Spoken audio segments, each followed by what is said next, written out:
and it's my real pleasure to be chairing this webinar. So this webinar specifically addresses the importance of digital agriculture in Indonesia. And it's also an introductory step towards the official launch of the Indonesia Agriculture Data Hackathon to unlock agriculture innovation through technology, which will be held on September 24th, 2021, which is aptly an important day because we will also be celebrating Indonesia's National Farmers Day.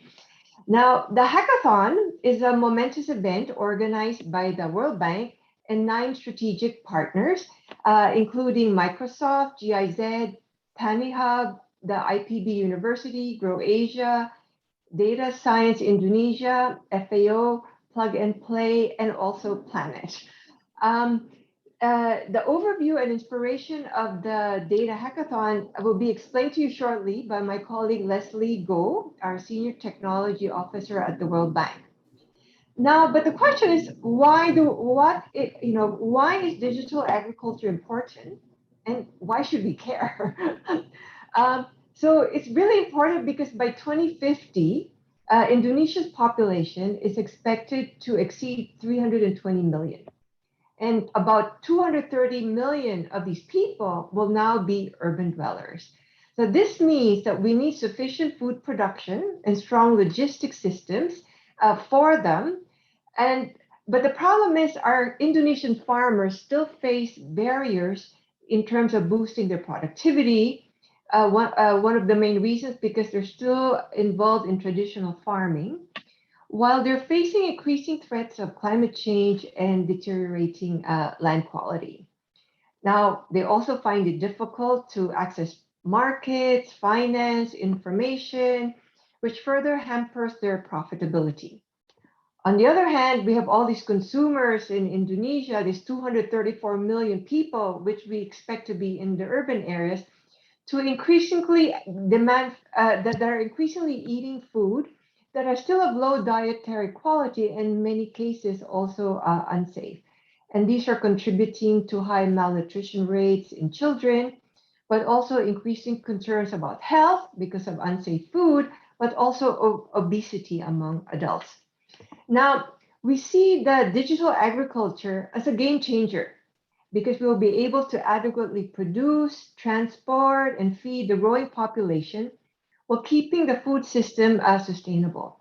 So the World Bank is collaborating with the Ministry of Agriculture to facilitate and catalyze innovation, modernization, and entrepreneurship of the agriculture sector using digital technology. However, to be able to operationalize this, to make it work, we need to take advantage of Indonesia's untapped potential by developing a digital agriculture ecosystem. So in today's webinar, each of our strategic partners will share their perspective on how multi-stakeholder partnerships could boost the digital agriculture ecosystem in Indonesia by also connecting the Ministry of Agriculture with the private sector, which has an important role in empowering and supporting agriculture innovation. So our speakers will discuss 3 main things. They will talk about the role of their organization in the digital agriculture ecosystem in Indonesia, the role of data and technology to empower young innovators to solve agricultural challenges in Indonesia, and what are the outcomes they would like to see from this webinar, and also how they could support the participants and winners of the hackathon to help them to scale up. Now, due to the time constraint, we would not be able to answer questions directly. However, we would like to request the participants to submit your questions or comments via the Zoom chat window.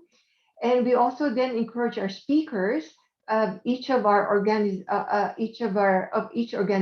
to interact with the audience through the Zoom chat window. So we're really going digital, even on the Q&A. But to provide a better sense of how the Indonesian government is committed to bring together the millennial farmers and the private sector in its agriculture transformation program, I would like to invite Pachandra or Dr. Ade Kandra Dijaya, the director for the director for the International Cooperation Bureau, from the Ministry of Agriculture. Pachandra previously served as the Deputy Director for Food and Agriculture Directorate at the Ministry of National Development Planning, or BAPENAS. He holds a doctorate degree in Natural Resource and Environmental Management from the Bogor Agriculture University and a master's degree in Rural Development from Larenstein University in the Netherlands. So Pachanda, let me hand it over to you. Thank you, Dina. Distinguished colleagues, ladies and gentlemen, good evening from Jakarta. I would like to take this opportunities to share briefly with you all digital priorities for agricultural transformation. Next slide, please.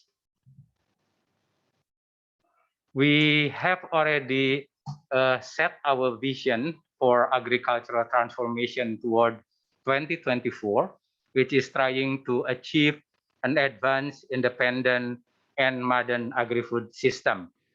Of course, it should be more resilient and sustainable.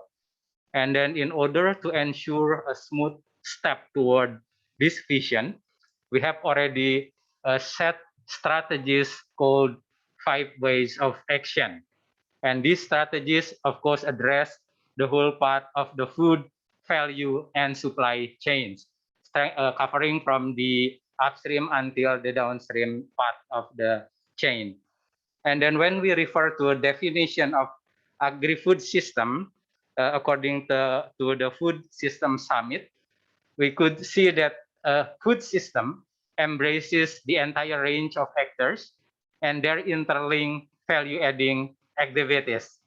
So having understanding this definition, I think we could see that at least there are 2 main rules that digitalization can contribute to the acceleration of transformation of the food system. One is how digitalization could strengthen collaboration or synergy among the whole stakeholder. And then the second is how digitalization could promote smart practices along the value chains. Next step, please. When we are talking about the role of digitalization in promoting collaboration or synergy among stakeholders, Ministry of Agriculture has developed a program called Kostratani that stands for Strategic Command for Agricultural Development. This Kostratani should play at least 5 major roles. First is Kostratani should be a center for agricultural data and information, where this Kostratani should play a role in delivering the data from the field to the central office of the Ministry of Agriculture. And at the same time, it should also deliver information from the center to the field through our agricultural extension workers. And the second major rule is that Kostratani should play a center for agricultural development movement. So all the movement for agricultural development should be synergized through this Kostratani. So meaning that Kostratani should also be the main actor for disseminating any innovation and technology. And then the third rule, there it should be a center for learning. So Kostratani should also be the agent for giving training to the farmers, including, let's say, developing a demonstration plot so farmers could also learn from the Kostratani. And then the fourth is it should also be a center for business consulting. So Kostratani should also give consultation to the farmers on how to build up sustained business entities that could be managed by the farmers. And the fifth is how Kostratani play as a center for developing marketing partnership network. So in terms of digitalization, we did already digitalize the Kostratani. to some extent. So we have already established the old agricultural war room at the headquarters of the Ministry of Agriculture. And then this agricultural war room has been connected to Kostratani at the sub-district level, of course, through Kostrawe at the province, as well as Kostrada at the district level.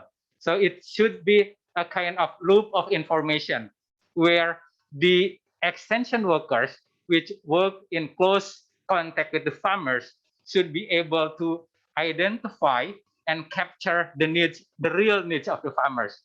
So, and the extension workers should also be able to deliver this message from the farmers to the policymaker in the headquarters. And then at the same time, extension workers should also be the main agent for delivering innovation and technology and customize it with the local knowledge of the farmers. So it's a kind of loop of information. And in this part, Kostratani play its major role. So our priority for digitalization in this part is how to optimize this agent for a good flow of information, and then also how this Kostratani should also be an agent to provide ready-to-use data as a basis for policy formulation. In general, Kostratani should play to make agriculture development more collaborative and coordinated, more modern and closely monitored at the local level, and also should be able to ensure farmers are provided with optimum guidance and can benefit from the technology. So in this part, Kostratani plays a major role on how to promote the role of digitalization in speeding up the process of transformation of food system toward more resilient and sustainable. So next slide, please.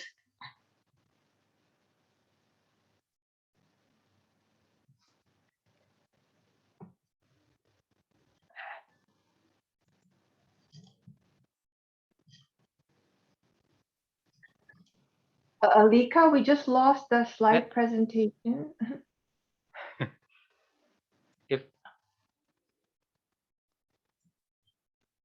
okay, so the next role of the digitalization, of course, it should be able also to promote smart practices along the supply chains, starting from the input provision. So how digitalization could ensure the supply of input to the farmers, and then how we should also make digitalization help the farmers to identify what kind of input they need, how much it needs, and then when it should be available, and then how the farmers could apply this input at the proper way, etc., etc. So the whole process should be, making it much easier for the farmers through digitalization. And then, in fact, this is not a new thing in terms of the application of digitalization. Based on our identification, we right now have already had around 600 applications in place along those value chains. So our main role right now is how we could put all those 600 applications in harmony or in synergy, again, to help the farmers making their business, agricultural business, more profitable for the farmers. Next, please.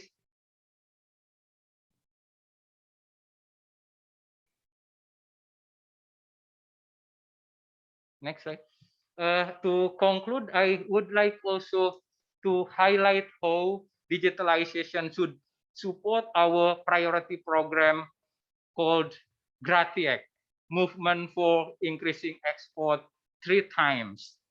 So I see that digitalization should play a major role on how to ensure a good flow of information, both from the production center, where all those products which has been produced by the farmers, the information could be delivered to the demand.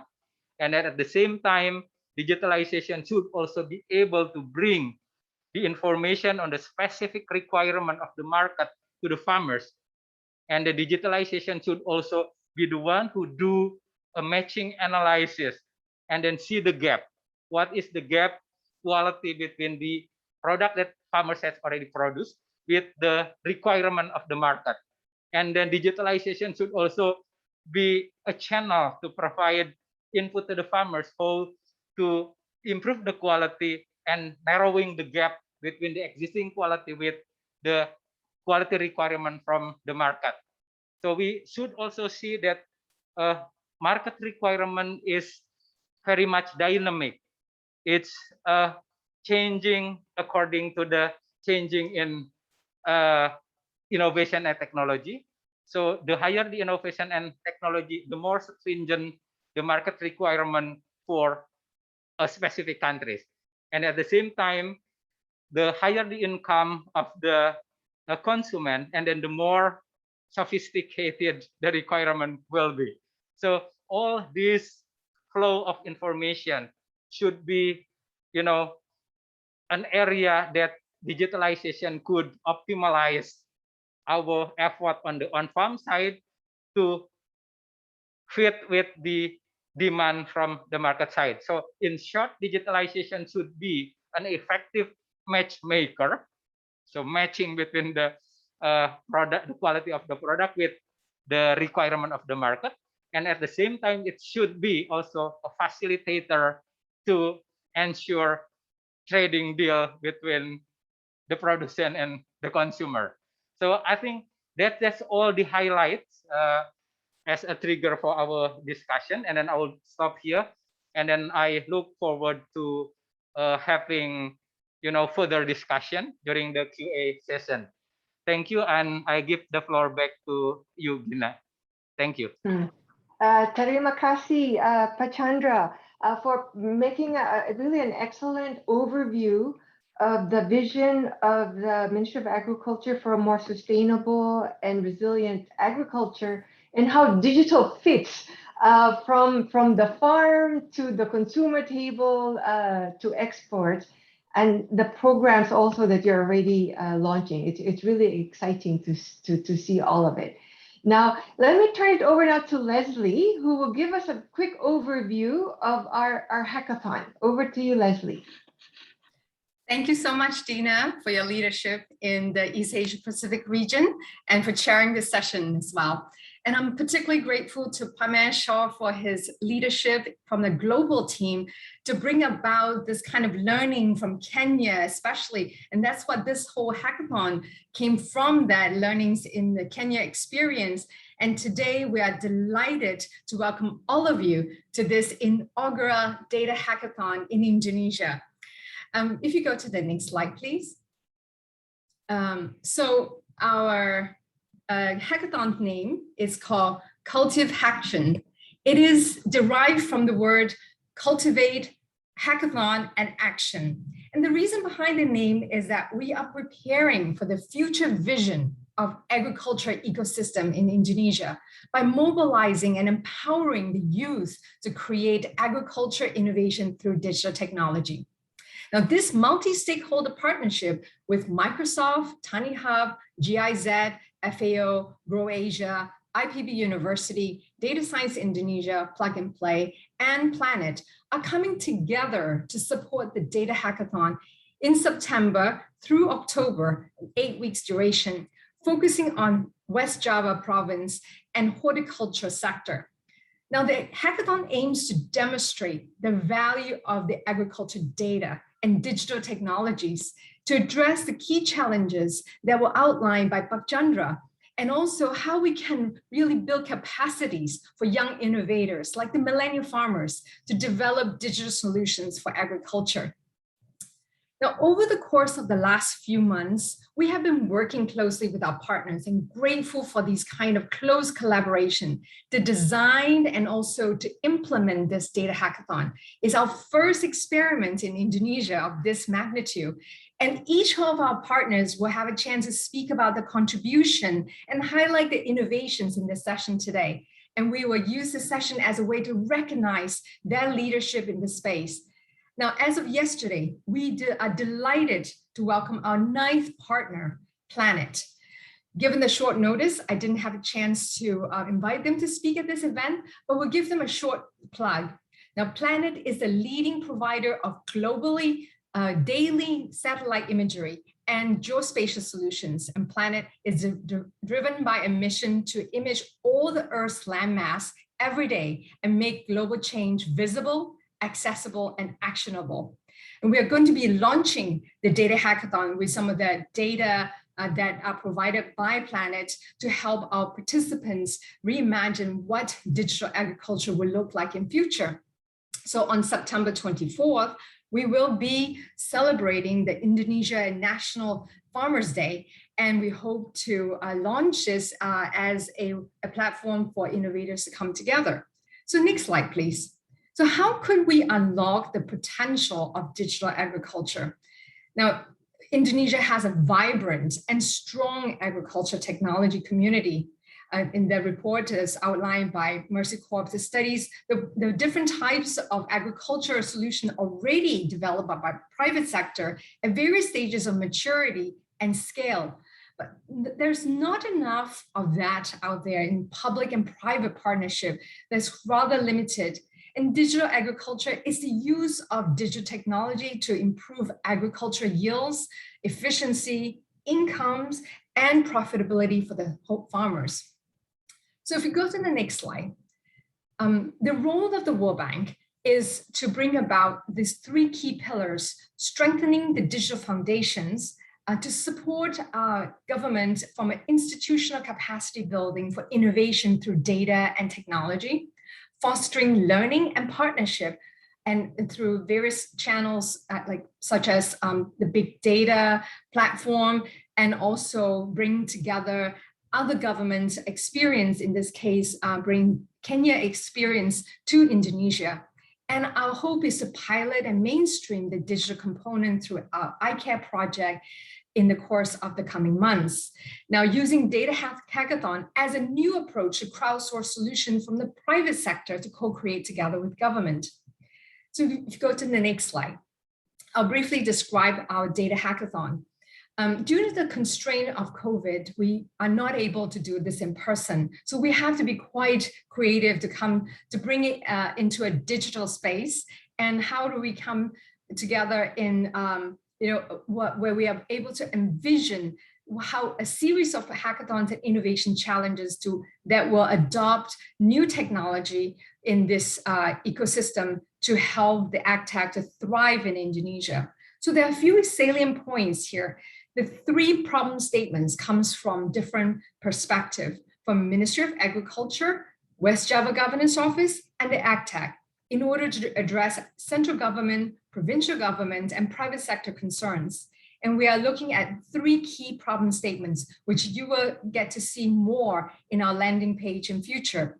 Now, these three problem statements are listed here in terms of farmers' productivity, the ability to have access to finance, market, input and output, and also public sector decision-making using better data framework and also digital technology. We'll select out of the submissions 10 top winners, 10 top teams that will go through the final round, and based on the judging criteria that we'll outline in our landing page. And we also have mentors from the agriculture and technology sector to help our participants up-level the skills and also network with each other and learn from other international experts. And our judges will also have very profound background in agriculture and technology as well. So next slide, please. So in summary, I can envision the future of agriculture is very promising in Indonesia, but technology can be the driver for continuous growth of digital economy, leading to the transformation of people, process, and government. Using this Data Hackathon as a novel approach to cultivate the multi-stakeholder partnership, finding synergies among the private sector players to co-create with government.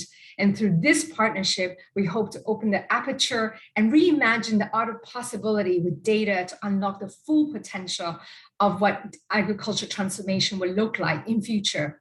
With that, I will now hand it over to our partners to showcase a solution. Let's start with Pak Panji from Microsoft. Over to you. Thank you so much, Bu Leslie. Good morning, good afternoon, good evening to all respected partner and attendees. Hope you are well and safe and wherever you are. First of all, thank you for joining the session, which is organized to discuss the great potential of digital agriculture in Indonesia. This is a very important topic, as Pak Bu Leslie mentioned, and also Pak Chandra laying down that Indonesia is known as the agriculture sector. This is very important, and we believe in this digitalization, which need to be done across agriculture stakeholder, will bring positive impact to the digital economy in Indonesia. Next slide, please. Thank you. So I think I would like to start with the idea and the partnering to develop digital agri ecosystem. At the Microsoft, our mission is to empower every person and every organization on the planet to achieve more. And agriculture has been one of our key focus in Indonesia. This mission has become key driver for us to build sustainable cooperation with relevant institutions, where we believe partnership with the same passion to develop the agriculture sector are very important. We have established MOU with the clear agenda with the Ministry of Agriculture, where we aim to focus on the building the collaboration platform for all key stakeholders and empowering agriculture war room owned by Ministry of Agriculture as a core component to orchestrate all ecosystem in agriculture domain. And the second, we built the agriculture data platform and then enhance the crop specific prediction that already have by Ministry of Agriculture, enable farmers to access more information through the technology, and of course, at the end, trying to improve source to consume cycle across the ecosystem. While in IPB, as the knowledge sources for agro-maritime, we believe this is very important for us to collaborate with IPB University to infuse the right technology with the genuine innovation from the IPB University. So that's become the secret recipe for us to achieve pentahelix or even much more complex collaboration within ecosystem in agriculture. Next slide, please. In the importance of industry and sustainability, we can be represented in the three different domains. First, talking about the global access to food and water. Second, sustainable production of food, and then economic growth of the industry as a supplies for ever-growing global population. By 2050, Indonesian population is expected to be exceeds around 320 million, of which 234 million will be urban dwellers, which means sufficient production and strong logistic system is essential. We believe to put farmer as a center of focus area and address their needs is a very important. The basic question from the farmer is to be answered smartly through the technology. The basic question about what is the market condition, what is should I sow, access to production tools, get the competitive price when they're purchasing seed, pesticide, and fertilizer, and then also get the information and enough access to get funding from the government incentive is a very key to help farmers to increase their yield. In the larger ecosystem point of view, we believe we all focus on the three pillars. One is talking about helping all the ecosystem to improve yield.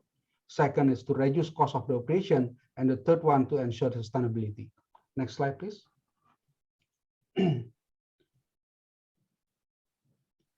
Our goal from the Microsoft perspective is to enable data-driven farming.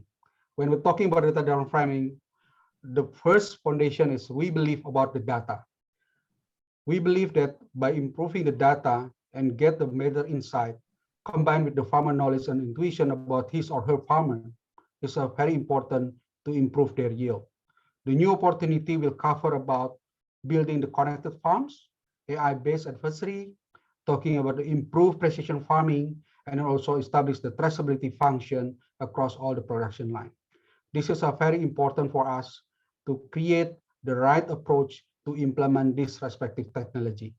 Next slide, please. However, as we know, getting data from the farm is a very existingly difficult, since there is often no power in the field or internet in the farms. That's become a biggest problem in our country, especially when we're talking about the remote island, remote area, where the electricity has become the issue, and furthermore about the connectivity in internet. So we need to have creative idea, we need to have creative approach in order to answer this challenge. And we believe through this collective action activities, we will get all the insight from the participants and also get a sharing information from across all the key stakeholders that involved in these activities. Through the experience from the World Bank, Tani Hub, which is the big player, a startup company in the agriculture domain, they will share for us about what kind of the unique idea, unique position to answer this following key challenge. Next slide, please. And from the Microsoft perspective, we are building several unique solutions to solve this problem using low-cost sensor, leverage the drone technology, vision, and machine learning algorithm. This is something that already packaged as a solution that affordable for all the farmers to be collected, to use the system to collect the data from their field, create some of the insight through the use of the machine learning technology, and also communicate with all the key stakeholder system to entertain the data and get a benefit from all the various information collected systematically through the ecosystem. And we believe through this innovation platform, we can try to extend the capability across the scenario that might be developed during the cultivation session. Next slide, please. And the execution is a very matter for us. We believe that put data exchange platform, next slide, please. Yeah, is very important for us. Creating value by facilitating a network relationship and interaction between the digital ecosystem partner, for example, field agent, farmers, agro-import companies, and it's very important. The partnership also should go to based on the idea that both farmers and the company and all respective key stakeholders that providing the service focusing on help to improve the yield from the farmers, and at the same time provide the same benefit to all the key stakeholders. It's just very important to regulator as a Ministry of Agriculture or other ministry that related with all this supply chain process to be part of this agriculture ecosystem data exchange, where they will govern and regulate the process when we share the data related with the open data and also the commercial data. So the ecosystem will grow and will be provide the consistent environment and competitive, natural competitive to all key stakeholders. We will provide all the data across the ecosystem and also provide the opportunity for the universities such as IPB University to contribute more, exchanging the data with all ecosystem, connect with the startup, and then improve the data accuracy, data completeness through all this collaboration. So I believe this agriculture hackathon, or we call it the coffee hackathons, become the starting point for us to work as the bigger ecosystem platform in agriculture domain. Next slide.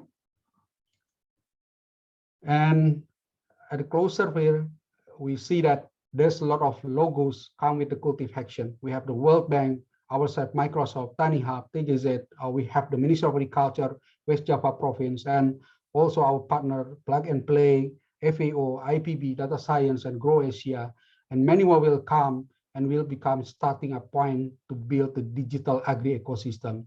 We believe in the power of the collaboration. The more people are aware with digital agriculture and the more people are committed to take part in digital transformation process, the faster we can unlock agriculture innovation through technology, hence empowering farmer in Indonesia. Let's collaborate through the cultive section.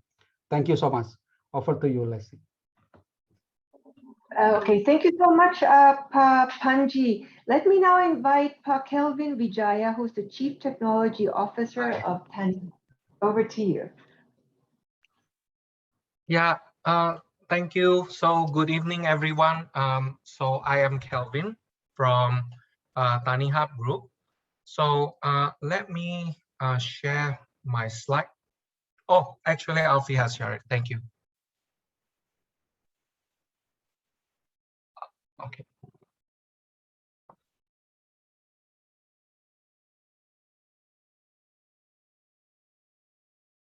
So Alfie, you got my slide, or okay? Let me share mine then. Sorry.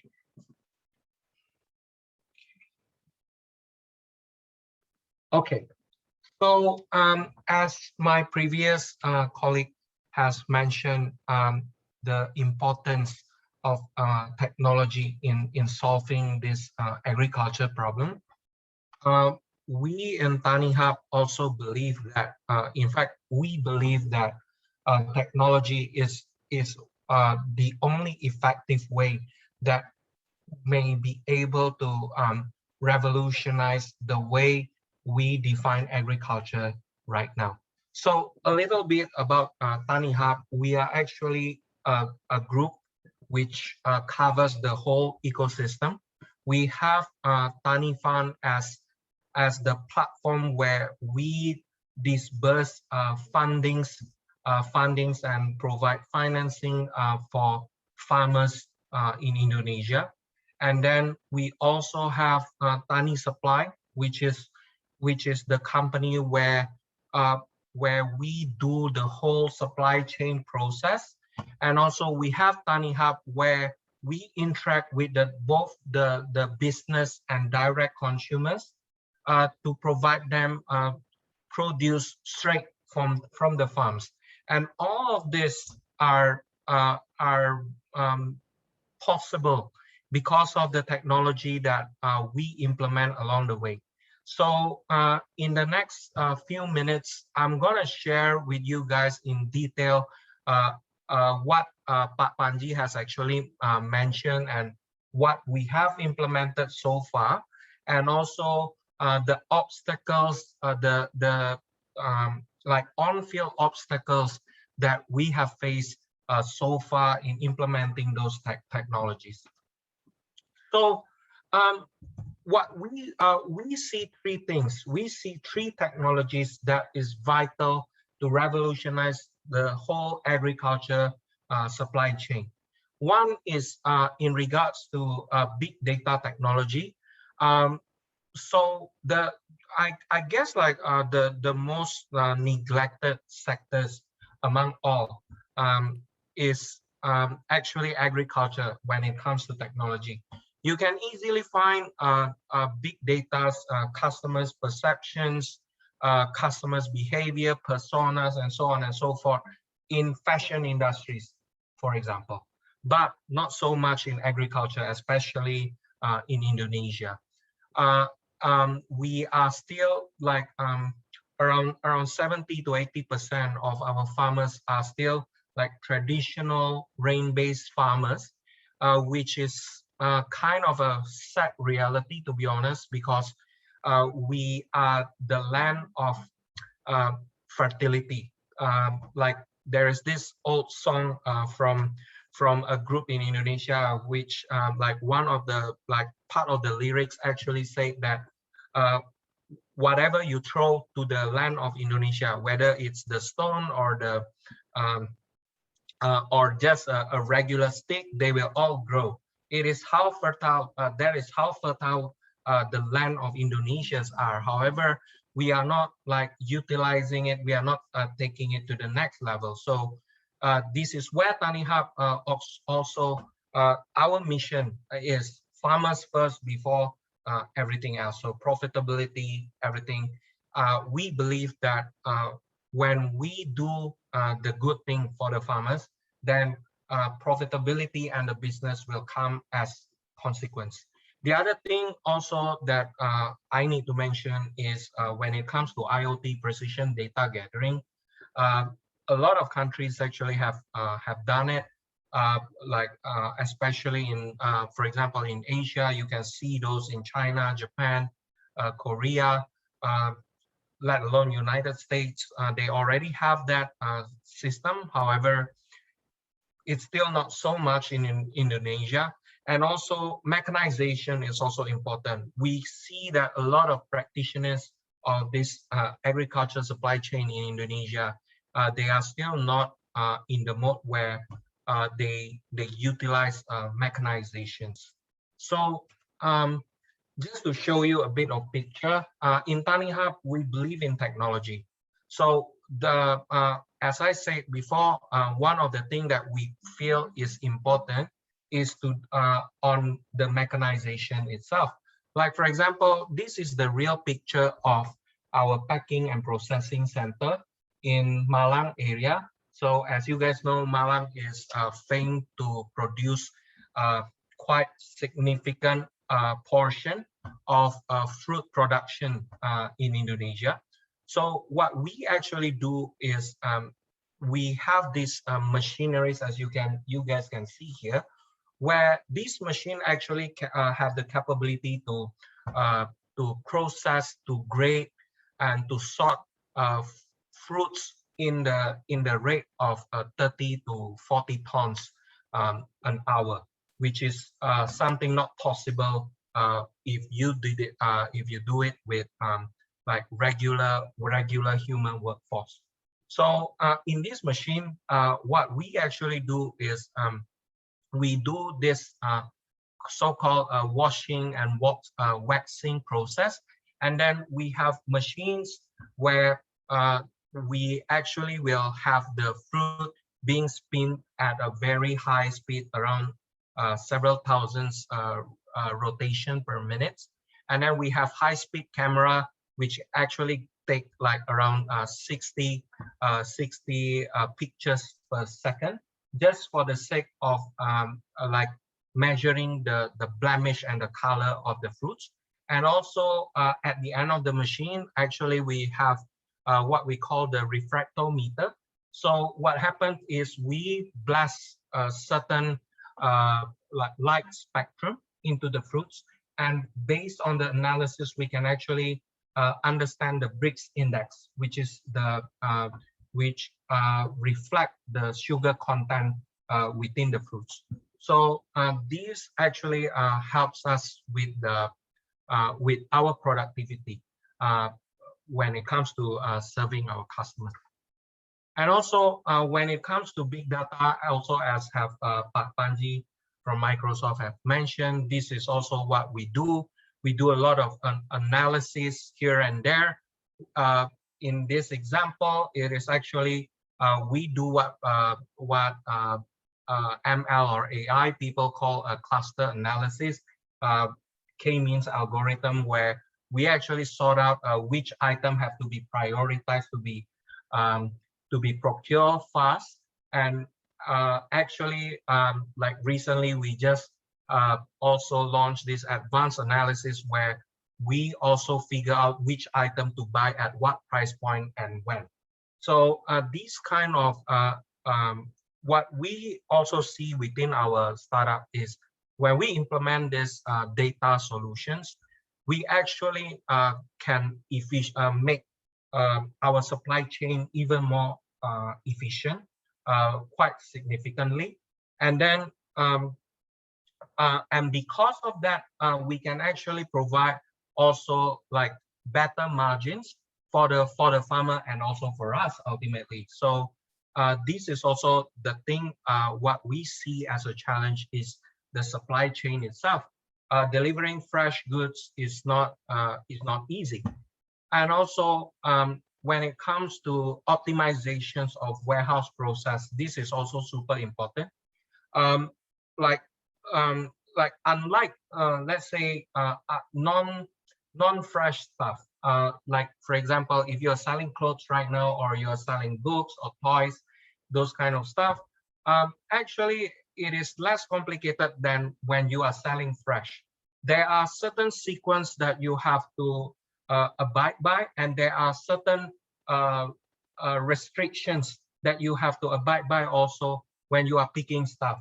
Like for example, you cannot mix anything with durians in one same order. There is a certain method for you to pack it, and so on and so forth. So which makes the supply chain, the warehousing process itself also super complicated.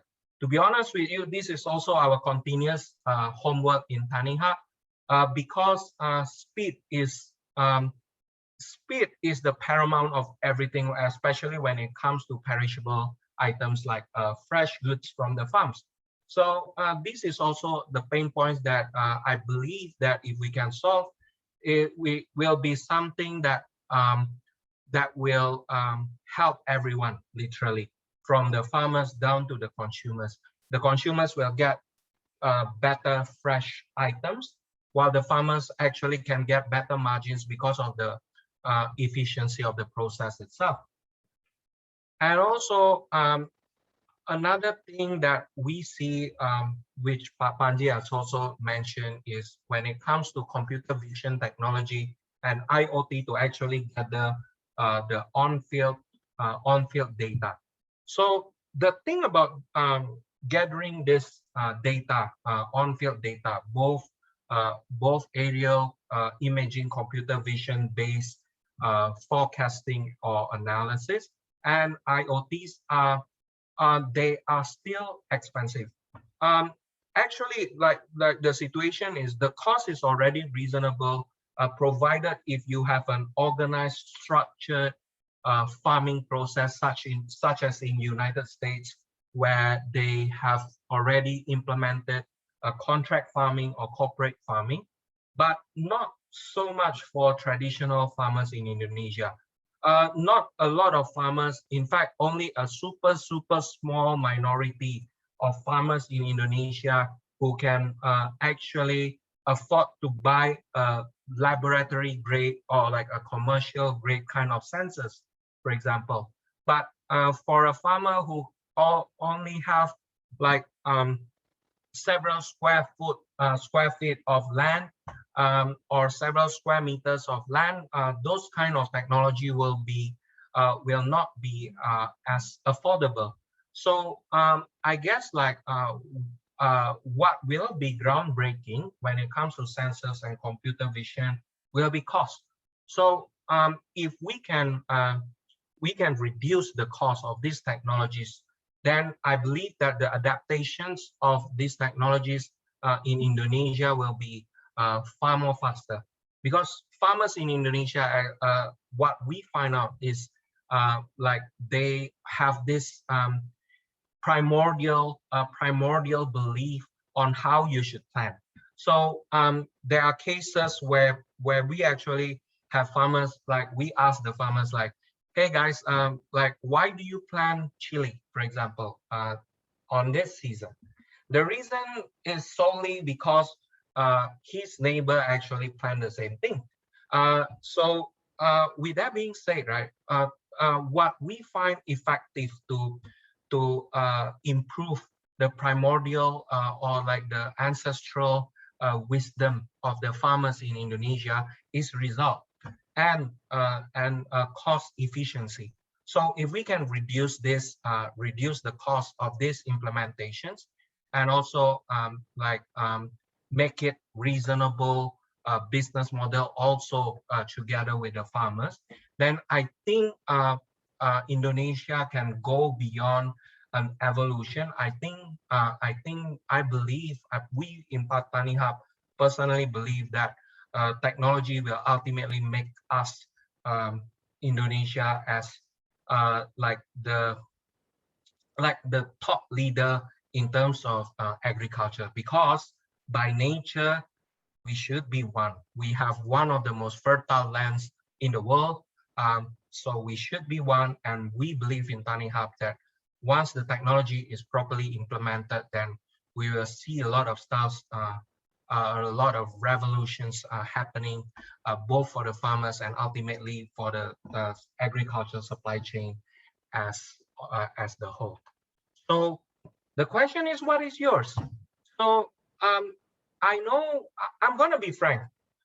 Agriculture is not as easy as selling clothes. You know, just buying it from China and just sell it like that, and those clothes will not spoil if you keep it properly. But fresh is another challenge. It's another whole challenge. But let me give you another perspective of, at least from the business point of view, is that if you have the capability to crack this, if you can provide that solutions within this cultivation, then you're gonna revolutionize. You're gonna be the pioneer, at least in Indonesia. You will be the game changer of the whole thing. So I personally really wish that we will see a lot of innovations. We'll see a lot of groundbreaking, unthinkable kind of innovations being implemented in the supply chain, agriculture supply chain in a scheme in Indonesia. So from Tani Hub, we'll be waiting, and we would love to see these innovations happen, collaborate, and make it happen for the nations. Thank you. That's all from me. Okay. Terima kasih, Pak Kelvin, for introducing the applications of digital, not only in the farm and logistics, and the challenge you have posed now to our hackathon participants. Now, let me turn it over to Professor Arif Satria, who's director at the IPB University. Over to you. Baik, terima kasih. Selamat malam. Good evening, ladies and gentlemen. Selamat malam, Bu Dina, Bu Leslie, dan Bapak sekalian. First of all, I would like to thank to the organizer, World Bank and Ministry of Agriculture, for inviting me as one of the partners in the Cultive Action Data Hackathon event. IPB with partners supported by GIZ and World Bank will organize of the Digital Agriculture Hackathon event, focusing on a suitable solution model for West Java province. As university, the next slide, please. Our main tasks involve teaching, research, innovation, and community outreach to prepare the future young agripreneur or farmers. Since 2018, IPB University has conducted curricular review, named as Curricula 2020 is the new curriculum. One of the important driver is the Technology 4.0. Since the first semester, new students from all disciplines have been introduced with common course related to digital technologies such as computational thinking, innovative agriculture, etc. And we also now encourage students doing their final year thesis or capstone projects to work more interdisciplinary to address complex problems in agriculture, marine, and bioscience. Next, please. While shaping up the curricula, we are also providing infrastructure and facilities on campus and off campus to become effective learning sites or teaching farms for them, such as Agribusiness and Technology Park in Darmaga, Closed House 4.0 for poultry production in Sukabumi, West Java, and Smart Greenhouse in Darmaga in our campus, Innovation Valley in Jonggol in Bogor. In addition, we are also collaborating with national and international partners to testing new technology 4.0, for example, with Sherpa from Korea funded by KOICA. The next, please. And now, what of our role as the university in Indonesia is we also transform the way of doing research by formulating, so we call Agro-Maritime 4.0 to address problems with potential digital solution based like AI, machine learning, robotics, and automation. The students are targeted for implementing the agenda to be familiar with such technologies such as precision agriculture, smart tools, smart plantation, etc. And the top-down approach also has been promoted to align with the interdisciplinary research focus. Then the next one. This slide shows the journey of research agenda implementation following the roadmap of the Agro-Maritime 4.0 at IPB. And I would like to share the progressive and achievement as the following examples. But before that, I'd like to introduce about our step. For example, in the first stage, it is the stage of instrumented agro-maritime system, and then how to make connection of instrumentation to network system. For the second step is how to make integrated and automated agro-maritime system, like develop application of agro-maritime based on instrumentation and IoT on spatial location of IPB University partnership. The third stage is smart agro-maritime system, like strengthening big data infrastructure, data integration, automatic decision support system. And the fourth stage is application of smart agro-maritime system, like application of smart agro-maritime system for Indonesian areas. It is the scale up. And then the last stage is in 2026 is sustainable smart agro-maritime system. So we try to achieve sustainability of agro-maritime system for Indonesian areas. Next, please. This is the following area example. This is the examples of new technology and innovation that could create the digital agricultural ecosystem at IPB and its partners. And the first is Rice Field 4.0. The next slide.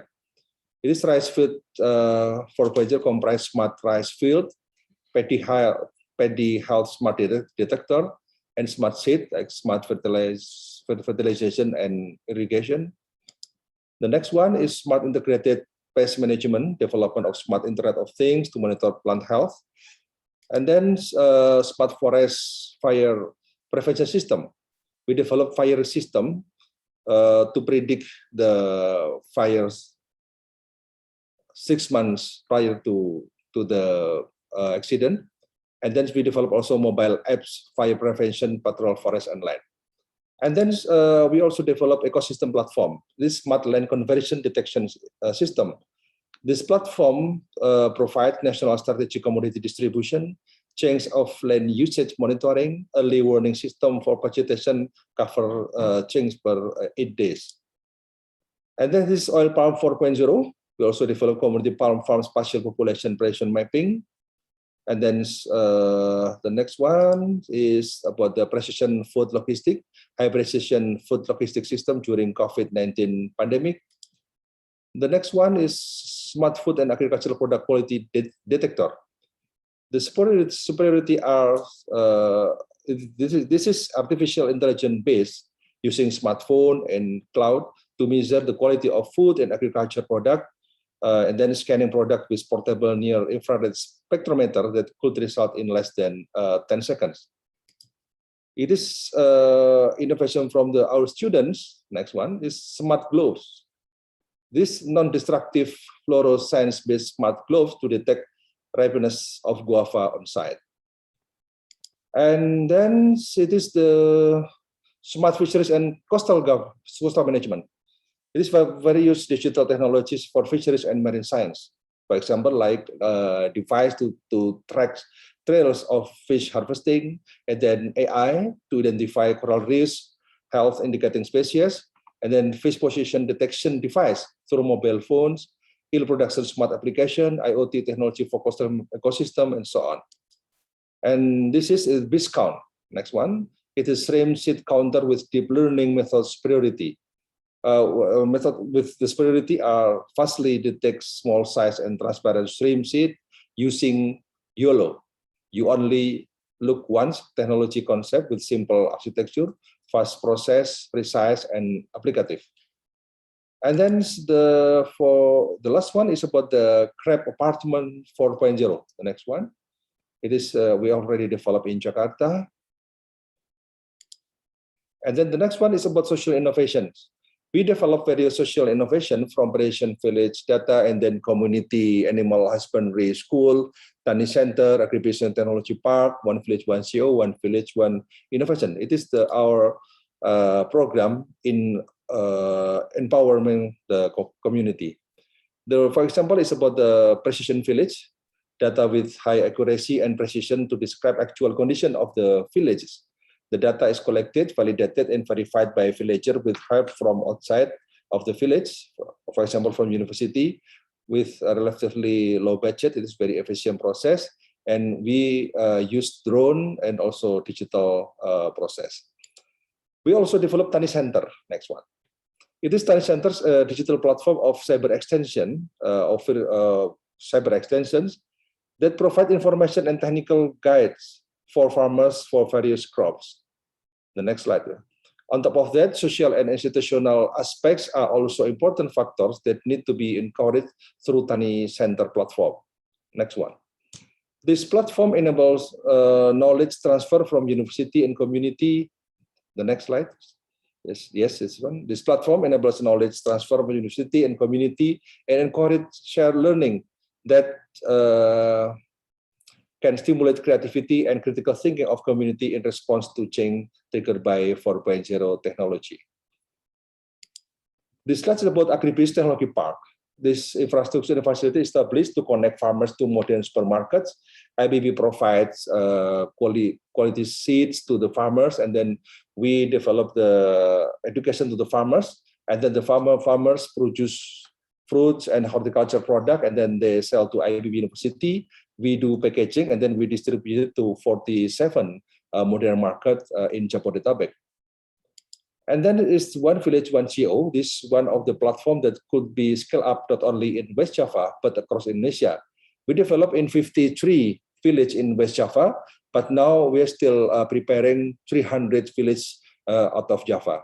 It is one of our program on how to create the entrepreneur in agriculture.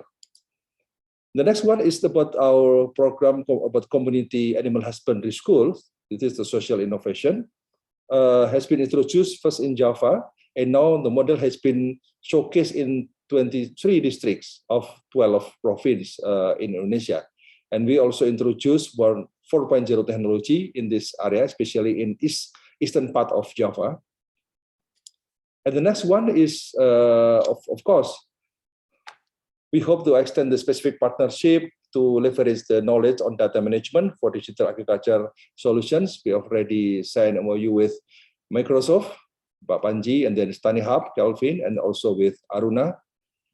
And the last one, we could support the scaling up of the best solutions reviewed by the forthcoming hackathon event through technology incubation support, like Science Nanopark, and then technology platform for digital solutions, data and knowledge management platform, and startup capital. Thank you very much.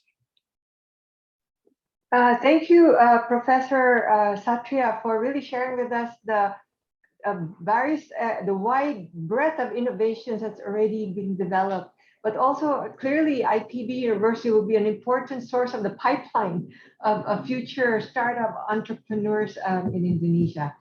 Now, before I turn over to our next speaker, I just wanted to mention to Pa Panji and Pa Kelvin that there are some questions for you in the chat box.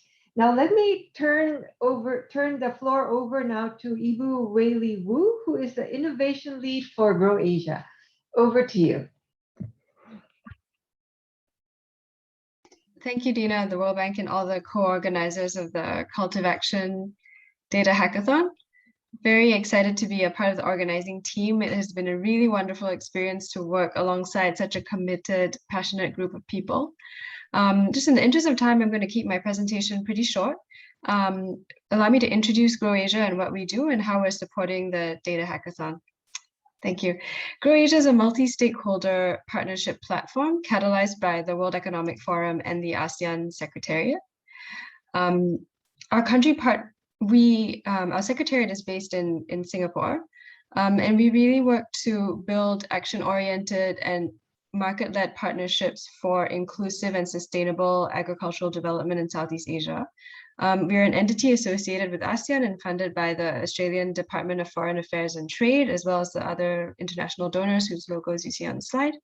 Next slide, please. So though our secretariat of about 6 people is based in Singapore, we have country partnerships in 6 countries across the region, including Indonesia. Our country partnership there is Peace Agro, the Partnership for Indonesia's Sustainable Agriculture. And through our about 580 partners across the private and public and development sectors, we've reached about 2 million farmers across the various working groups and value chains that we work in. Next slide, please. Ultimately, one of the things we do is to bring together the private, public, and development sectors to collaborate on projects that have the potential to positively impact farmers' productivity, profitability, and sustainability. We are market-led, so meaning that we work closely with the private sector, and we believe that projects must be driven by underlying market demand. One of the reasons we're so enthusiastic about this project is the diversity of partners you see in the virtual room today. We each bring very unique strengths and perspectives to the table, from academia, private, public, development sectors. All 4 are crucial for this hackathon to succeed. One of the foundations that this hackathon really rests on is reliable data, which is a big challenge in smallholder agriculture. And through the partnerships forged here, we are starting to provide some of the basis of the data that will be used, but hopefully the exercise will also highlight some of the gaps where more robust data gathering is needed in future as well. So as the innovation lead at Grow Asia, I manage Grow Asia's regional digital program, where over the past few years, we have sought to catalyze partnerships across the ecosystem based out of Singapore by looking at the whole region, particularly between startups and corporates. Our perspective has been that the best or the fastest way for startups to get a foothold in smallholder farmer value chains is to partner with agribusinesses. Next slide, please. So to give you an idea of the type of startups I'm talking about, I just want to briefly highlight 5 high-impact agri-tech business models that GrowAsia identified in our 2020 report on smallholder agri-tech business models. Next slide, please. This just gives a little bit of an overview, but I'd really like to emphasize that farmers are not necessarily the paying clients for a solution that has an impact on smallholder farmers. So in the case of, for example, drone or machinery mechanization platforms, they can be. But in the case of other types of solutions, such as in traceability, digital marketplaces, farmer advisory, they often are not the paying client. And the challenge that we've observed looking at the agri-tech startup space over the past few years, it's really about business models and viable business models in the smallholder space. I mean, in addition to the technological challenges, right? So particularly if, say, in the case of farmer advisory, there might be several potential ways to monetize the farmer data that an app, for example, might end up having access to. But dealing with the challenge of onboarding farmers before you have data you can monetize, it's one of those, it can be quite tricky, and why we often observe that business model is really where the challenge is. Next slide, please. So just along those lines, I think one of the things that GrowAsia would love to see come out of this data hackathon is the development and testing of new business models. Across all the 5 that we mentioned before, the challenge in terms of smallholder agriculture is that generally low farm revenue makes the lifetime profit that a startup can get from a farmer customer quite low, often compared to the cost to acquire each new customer, because smallholders are fragmented, as the other speakers mentioned before. They live in remote, difficult, expensive to reach areas, and often have lower levels of trust in digital solutions than their urban counterparts might. Next slide, please. So just in terms of the support to the hackathon participants and winners, GrowAsia will be providing access to our network of partners, as I mentioned before, which includes investors, agribusinesses, development partners. We also plan to highlight the winners in the GrowAsia Digital Directory, which is the online database of solutions active in the region. In future digital learning series events, which is an ongoing webinar series that we run. And we're always on the lookout for opportunities to bring startups and corporates together to pilot projects in the field, which I hope will be more feasible as the pandemic recedes. So thank you so much for listening. I think I've come to the end of the brief sharing, and please feel free to connect with me and GrowAsia as well on LinkedIn, and please participate in the hackathon. Thank you. Terima kasih, Wei Li. It's great to see the work that GrowAsia is doing to bring all the stakeholders in the digital ecosystem together, and we look forward to your support on this again moving forward. Now, let me turn it over now to Pa Prasetya Dwikaya, who is the co-founder of Data Science Indonesia. Over to you. Thank you, Ibu Dina, and other distinguished panelists. I'm glad to be back here and also looking at a lot of familiar faces and colleagues and friends. So let me introduce myself. My name is Pras. I'm currently the advisor of Data Science Indonesia and one of the co-founder of Data Science Indonesia. And the topic that I want to bring today is on how we should engage data communities as part of the driver for innovations, because from the beginning until now, we already listened that how this is the cultive action is definitely try to drive more innovations in the sector that is traditionally not touched by the digital stuff. And of course, we cannot forget the roles of communities, especially tech and data communities, in driving these innovations to move forward. Okay, please, next slide, please. So who are we exactly? So Data Science Indonesia is a non-profit community that hosts a network of data scientists and aspiring data scientists in Indonesia. So we believe that our organization's objective is how we can promote and also to push more data-driven decision-making to improve the welfare of Indonesian people. So we believe data has a power to transform a nation, transform businesses, transform public sectors, And this network of people in the Data Science Indonesia is trying to drive that to be a reality.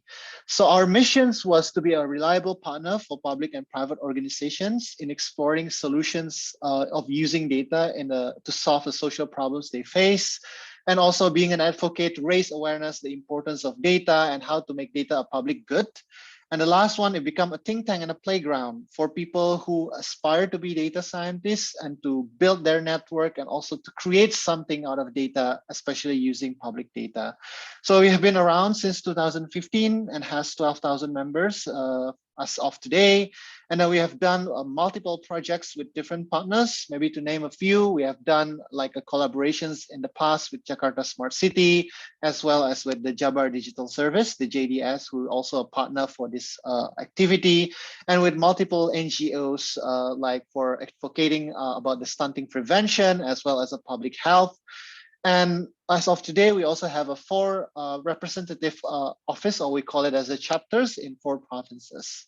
So maybe the next question is about what are the roles of Data Science Indonesia, or in short is the DSI here. I mean, practically, we are responsible to provide you with all the participants with the mentors, especially the technical mentors that Leslie mentions earlier. So at least we can promote, we can provide with people who already has strong knowledge in data science and guide the participants on how, or maybe the winner as well, on how they can make use of data meaningfully using a data science techniques and also tools as well as the frameworks, right? But if we look at the larger picture, what the DSI would like to play as well is we want to be a bridge. We want to be an idea generator, and we want to be a partner in nurture the solution and innovations that generated through this activity. I think the key string of DSI right now is because we are a community, we are nonprofit, and there's like a solely developed for the members of the data communities.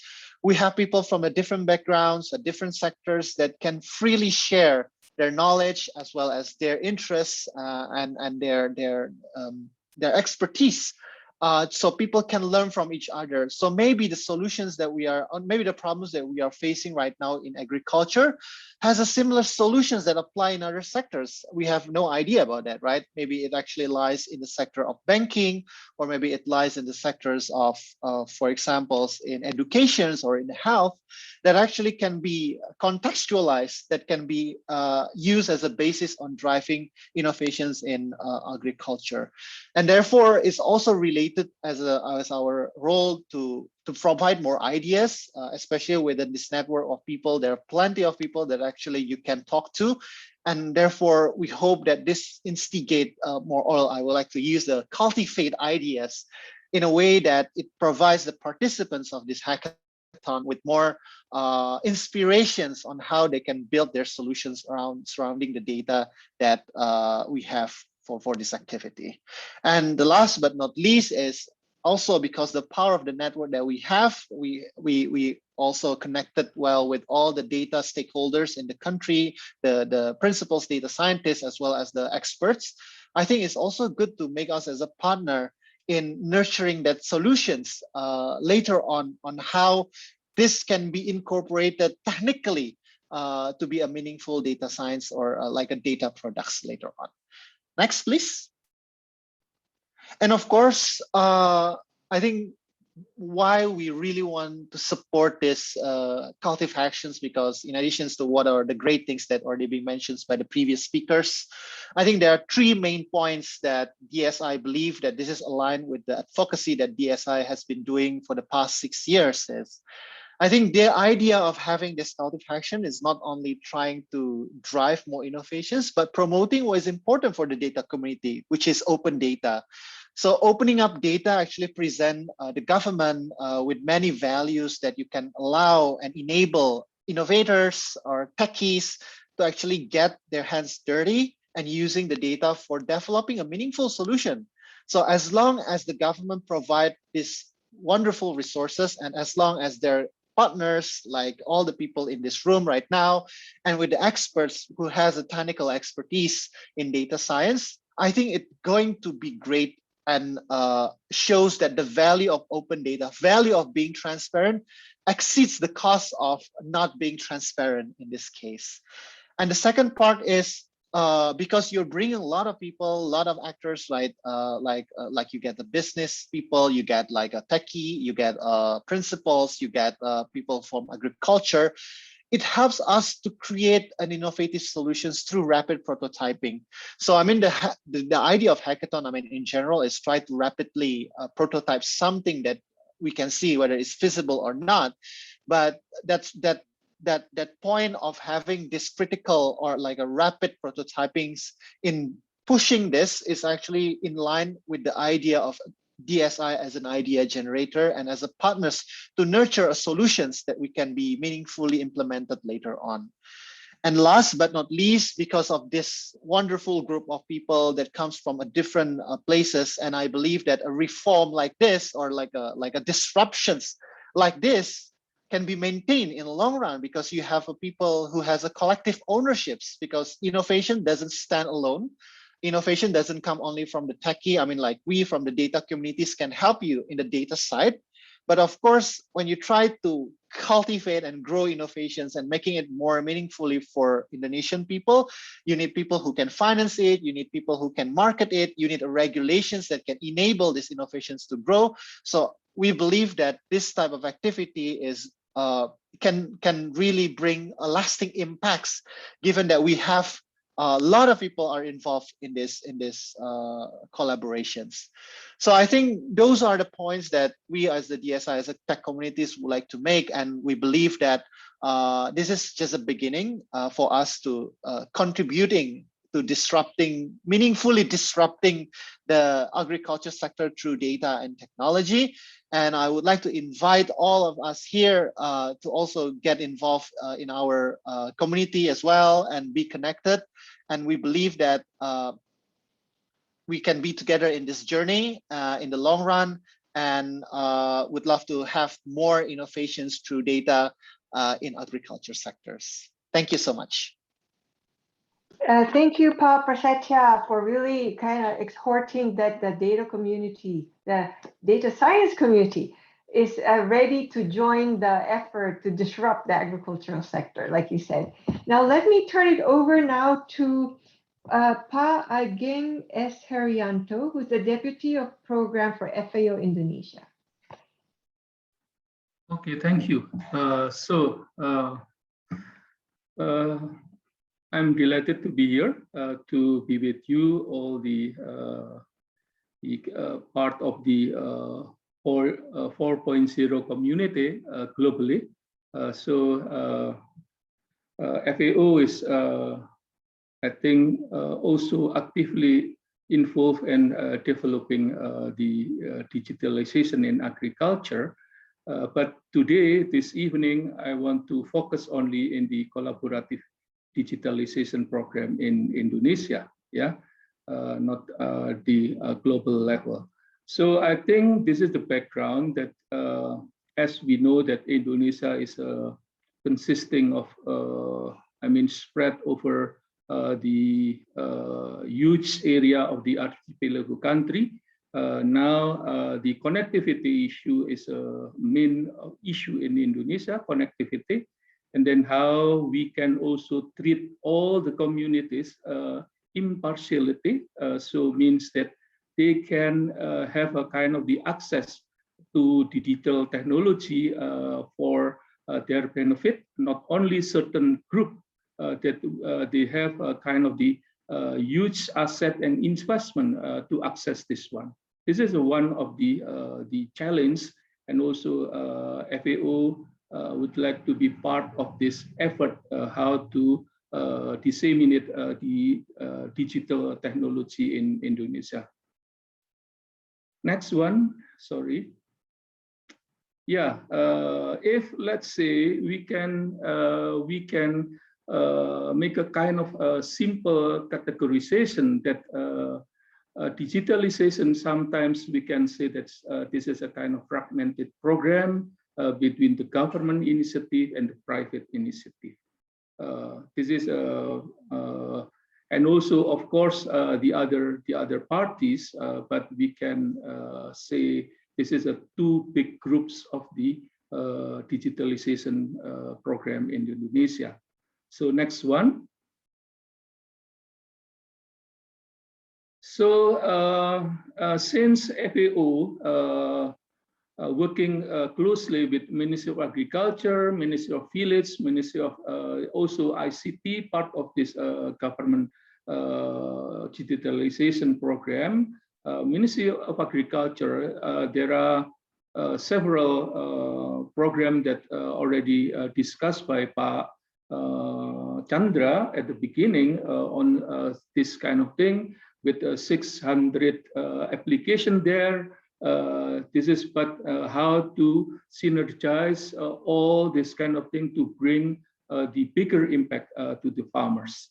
While Ministry of Village, we can say that, please next one. Ministry of Village actually also has an initiative collaborating with Aruna, with Dapur Kita, and also try to developing more than 200 digital villages in Indonesia. This is a kind of one of the we can say is still a small figure of the village involved in the digital program in Indonesia.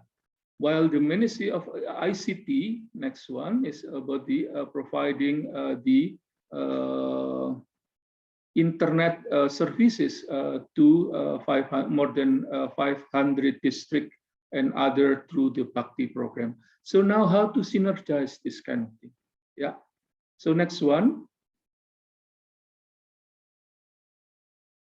So the private initiative, we notice from our observation and stock taking exercise, Telkomsel working with next one.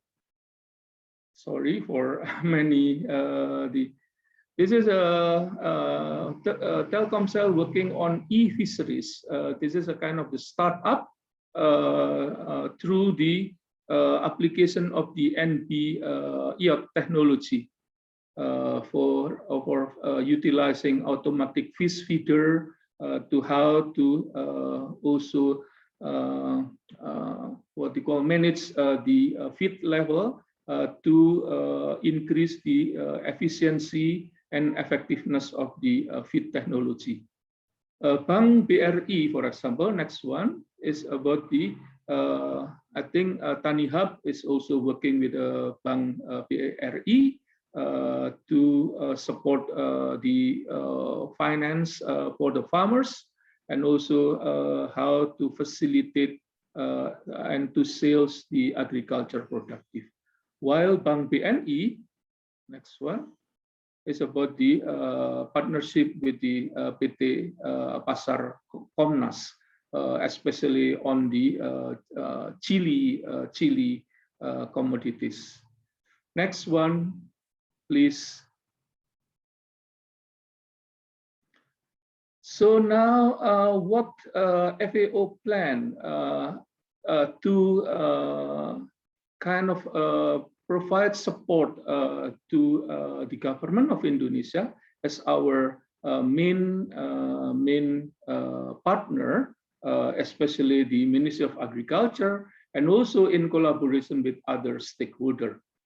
Because we, as informed at the beginning, we noticed that many startup and also a private sector also involving in this business. Next one. So how we can, let's say, synergize three parties into two main current initiative by FAO. The first one is on the national strategy on e-agriculture in collaboration with Ministry of Agriculture, and digital village in collaboration with various parties, including several universities and also the community, farmer association, and also startup. Next one. I want to discuss about the national strategy of e-agriculture. We would like to offer to the Ministry of Agriculture on how we build a kind of the umbrella of the digitalization in agriculture sector. So this is a kind of how we can, let's say, identify, design, and develop sustainable ICT solution and services that accessible to the farmers, and also how this is will be a strong ecosystem to the government of Indonesia, especially the Ministry of Agriculture. And also we try to strengthen the collaboration with MOA, Bappenas, also World Bank, and also private companies to inclusively develop digitalization for agriculture sector, especially Bappenas, who has one data program that should be supported by the other technical ministry in providing the strong big data platform to the agriculture sector. So next one. So digital village initiative. This is our program in collaboration with several universities to do the stock taking, piloting, and deploy sustainable and manageable digital innovation and at community level. Yeah, this is we want to let's say how to link the community with the government of Indonesia in supporting the agriculture war room plan and established by the Ministry of Agriculture. And also this is DVI is also offer the roadmap for appropriate business model for rural community. This is really how to synergize all the parties there in supporting the digitalization in the rural area that again accessible to the small farmers. But of course, the youth is become backbone of this initiative. And this is how we, as I said, how we can connect this kind of the initiative with the Ministry of Agriculture initiative in the National E-Agriculture Strategy. Next one. I think that's all. Thank you for your attention to our presentation. Back to you, Ibu Dina. Terima kasih, Pa, again for the very nice overview of the work that FAO is also doing in Indonesia. Now let me turn it over to our last speaker, Pa Wesley Harjono, who is the managing partner at Plug and Play. Over to you, Wesley. Hi, thank you, Dina. Hi, everyone. Very excited to be part of this initiative. I think we are one of the latest partners in this hackathon. So Plug and Play is a global innovation platform where we build ecosystem through our three main cores. We invest in early stage startups. We run industry-focused accelerator programs globally, where we help startups to grow through business development activities. And lastly, we also run corporate innovation platform where we connect corporations to the right startups who can partner together with them to solve challenges through innovations.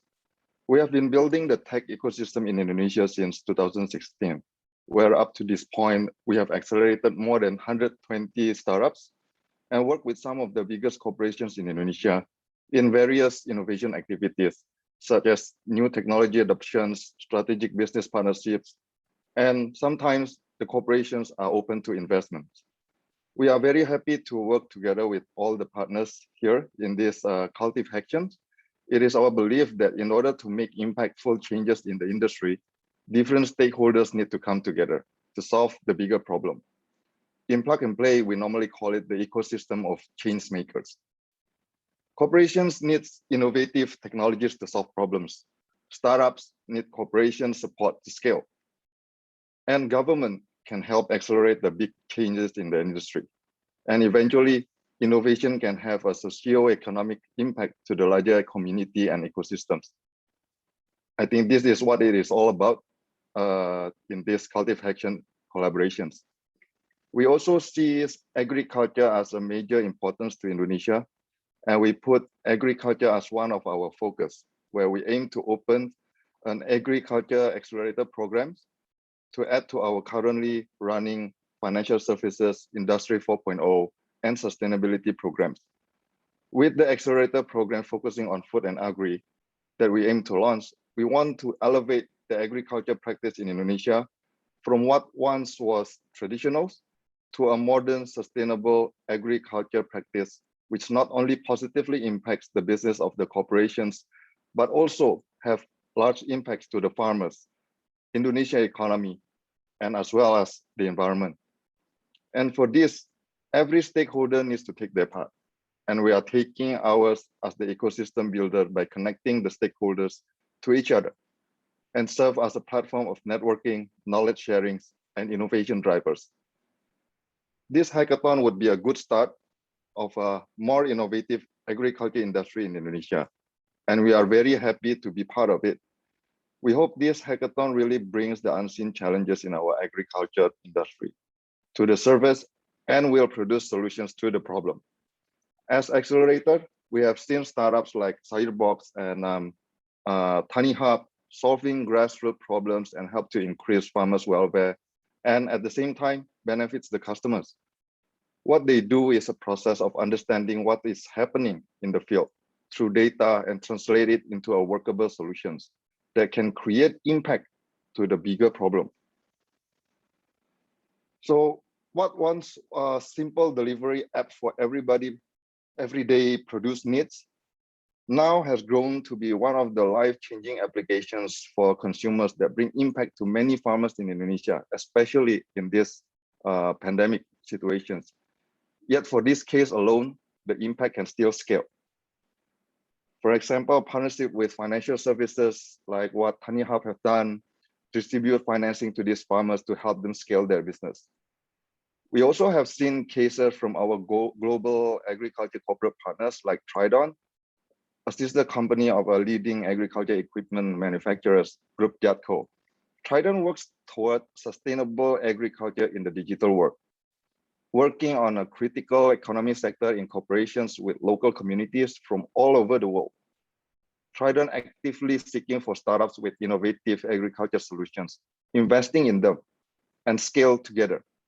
One of the success story is with Arable, one of the startups in our ecosystem, an agricultural data and analytics company that offers the world's first IoT-enabled irrigation management tool, weather stations, and crop monitoring.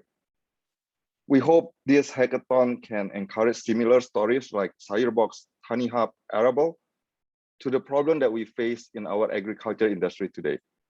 And we are happy to extend our support to the winning team post-hackathon through workshops, mentorships in our accelerator programs, and eventually opening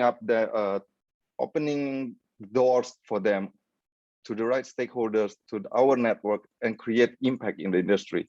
So we are really excited to be invited to this initiative and looking forward to the exciting times ahead. Thank you. Thank you, Pa Wesley. I mean, it's really important, like you said, to build this ecosystem of change makers. And we're very pleased that you're joining us in really making this a reality. So that concludes the presentations of our partners. We have two discussants. The first discussant is Animesh Srivastava. He's a lead agriculture economist at the World Bank for East Asia and Pacific, and Vikas Chaudhary, who's a senior agriculture economist in a World Bank office in Indonesia. As we are going a little bit over time, may I request you also to stay within the 5 minutes? Thank you. Thank you, Dina, and thank you, participants. This is such a special occasion. We together have been cooking this for some time. Have this webinar where it's all becoming a reality is really a special moment. I'll try to be very, very brief. One great thing about this event is the sense of energy and excitement that's always there. And that was on real display today. And in ag sector, we can obviously do with that because we have great problems. And it's the largest sector serving the largest number of people globally. We know all that. What I want to say, just by way of my quick remarks, is that if there's just two things that we would like to emphasize, one is how important digital now is to changing the fortunes of the agriculture sector. We as a World Bank Group get it. We work in different countries. We work with different partners. This is as exciting, of course, as anywhere we work in. But we're convinced, but what I would like to just underline is that this comes out in bucketfuls in an event like this. And we need more of it because honestly, the traditional way of looking at agriculture problems has taken us this far. This is the sort of the new sort of horizon that we really need. The second point clearly is that within the digital, and Pachandra laid out a very dynamic vision of the government, which we are very obviously working and happy to support. But within digital itself, the other sort of out-of-box way of working is harvesting energies of a wide variety of stakeholders through events like the hackathon. It's not the old planning and resource making and allocating a project and so on. This is a different sort of way of bringing links and people together. I'm so happy that in Indonesia's context, we have so many partners. There's just no way to describe the excitement of the presentations, the dimensions covered today. I really, really look forward to us supporting this hackathon and making it work. I know it'll be great. We've been cooking this together for some time. And I just want to say that we couldn't be off to a better start. And from the World Bank Group side, we stand ready to bring all our global experience and expertise. And the work we've been doing in Indonesia, and we do work across the waterfront from policy level to projects, from specific agriculture things to value chain to integrated landscape management. So we'll be ready to support any way we can to sort of lift the boats, to make the links, to support this ecosystem of change makers. Thank you.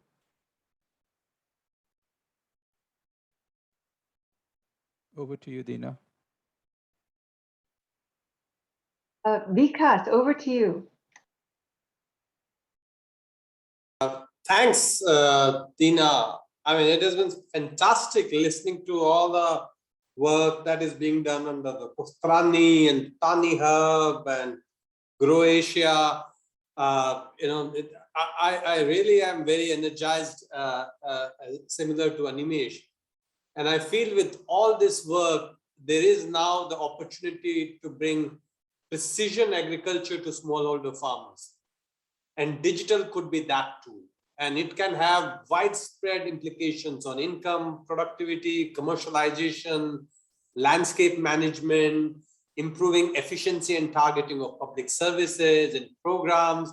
And similar to this, we need all hands on deck to make agriculture and food system fit for purpose. And deployment of digital technology could be one of the vehicles. Listening to all of you today, I feel there are three areas where the World Bank Group can provide some support and add to the momentum.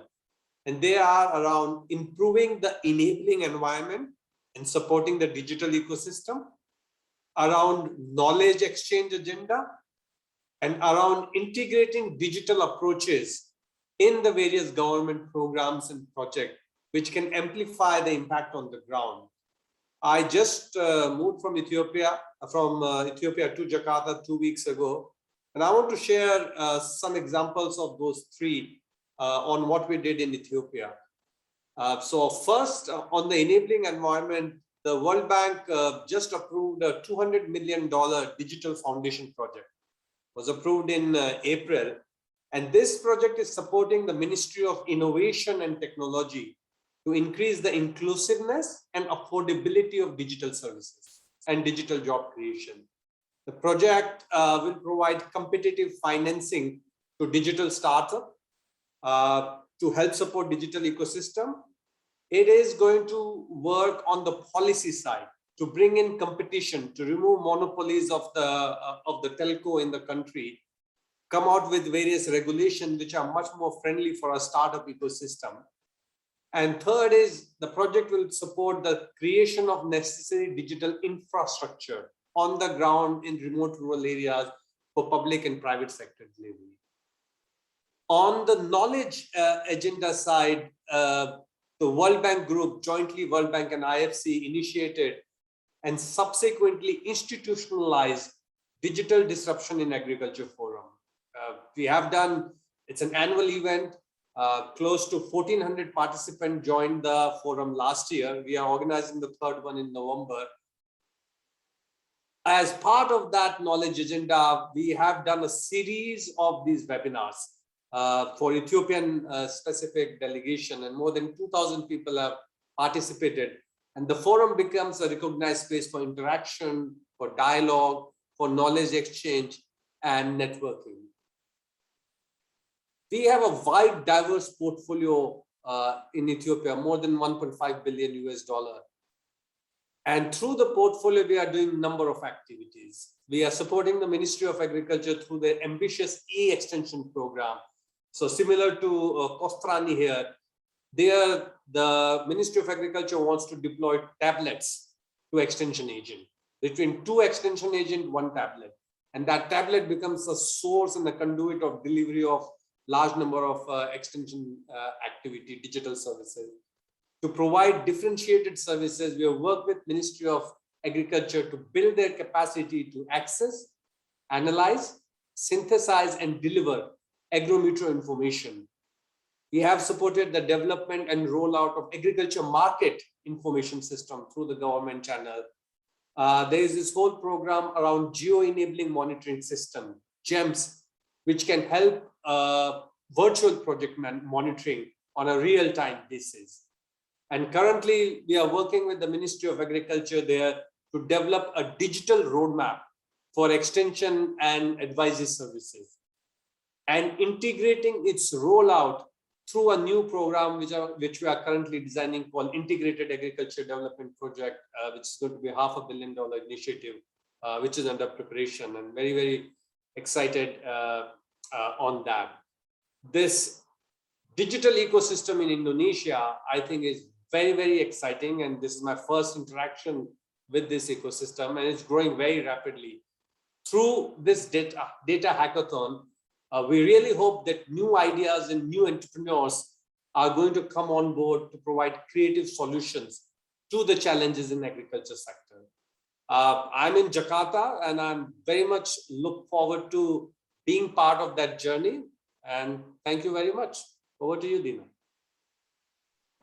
Thank you, Animesh, and thank you, Vikas, for those really very good ideas. So this really brings this webinar to a close. I really want to thank all the speakers and our partners for joining us this evening in I guess in Asia, because I think what it has brought is all the great ideas that are now there, and really just reinforces the fact that there's huge potential for digital agriculture in Indonesia. So thank you very much, Terima kasih, and we look forward to everyone joining us again on September 24 for the launch of our Cultive Hackathon. So see you in a few weeks, and have a great evening, a great night, and a good night in Asia, and a good day in Washington, D.C. Stay safe and take care. Thank you, everyone. Thank you, everyone. Check out our Take website care. and the video on the site as well.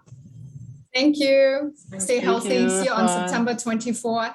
Bye. Bye. See you. Thank you, everyone.